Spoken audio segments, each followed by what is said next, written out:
দেখতে কিন্তু 36 week complete হয়ে গেল, মানে ভাবতেই পারছি না। আমি কিন্তু আমার ডেলিভারি ডেট পেয়ে গেছি, তোমাদের নেক্সট কোনো ভিডিওতে শেয়ার করবো। আর আজকে কিন্তু চলে এসেছিলো আমার বোন এসেছিলো, তাই ওকে দিয়ে একটু কাজ বাজ করাচ্ছিলাম। আর দেখো ওর নাকি ওইটুকু কাজ করে পা ব্যথা হয়ে গেছে, তাই ওকে দিয়ে স্নানটা করিয়ে নিলাম। আর আমি মোটামুটিভাবে বিছানার চাদর পাল্টে একটুখানি ঘরটাকে গুছিয়ে নিয়েছিলাম। অনেকদিন ধরেই ভাবছিলাম লিচু খাবো। আর ও কী করে জানি না বুঝে গেল ব্যাপারটা, লিচু টিচু নিয়ে এসেছিলো। আর আগের দিন যা যা পরীক্ষা করতে দিয়েছিলাম সব রিপোর্ট চলে এসছে। সন্ধেবেলা এমন হাওয়া দিল, এমন ঝড় হলো, আমার এই শখের ফুলদানিটা ভেঙে গেছিলো। এটার জন্য আমার মন একদম চুরমার হয়ে গেছিলো। এত কষ্ট পেয়েছি, মানে জাস্ট ভাবার বাইরে।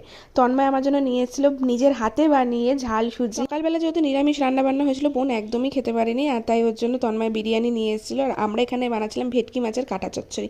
কে কে ভালো খাও একটু প্লিজ কমেন্ট করে জানিও তো আমাদের মতন। আর আগের দিন খারকোল পাতা নিয়েছিলাম, খারকোল বলো ঘাটকোল বলো, আর সেই পাতাগুলো তো বাটা করেছি, ডান্টিগুলো ছিল ওটাই একটুখানি কালো জিরে দিয়ে নাড়াচাড়া করছিলাম। আর আমার মনটা খারাপ ছিল বলে তন্ময় এটাকে জুড়ে দিয়েছে। ব্যাস, আজকের জন্য টাটা।